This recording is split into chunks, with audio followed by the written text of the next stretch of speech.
Heads of government in the Caribbean community will be discussing topics like the threat of climate change in the region. In his opening remarks at the 31st Inter-Sessional Meeting of the Conference of Heads of Government Caricom, Secretary General Irwin La Rocque said the decisions by the heads of government to engage regularly with the private sector, labor and civil society is an indication of their determination to be more inclusive in their deliberations and to embed an all-of-society approach to Caricom's development efforts.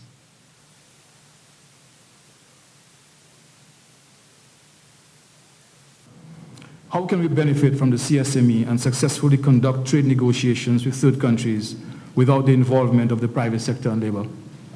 How can we maximize the use of technology for our development without the innovation and dynamism of our youth?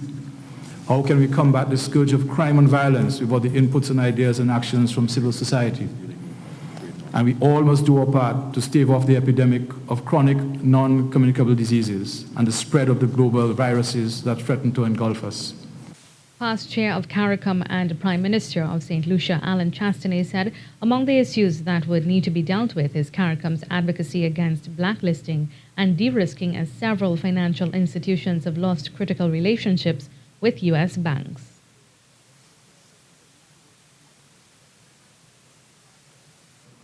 Our own information indicates that up to the middle of 2018, 25% of the 50 banks operating across Caricom had reported termination of correspondent bank services, while 75% reported they were facing certain correspondent banking restrictions.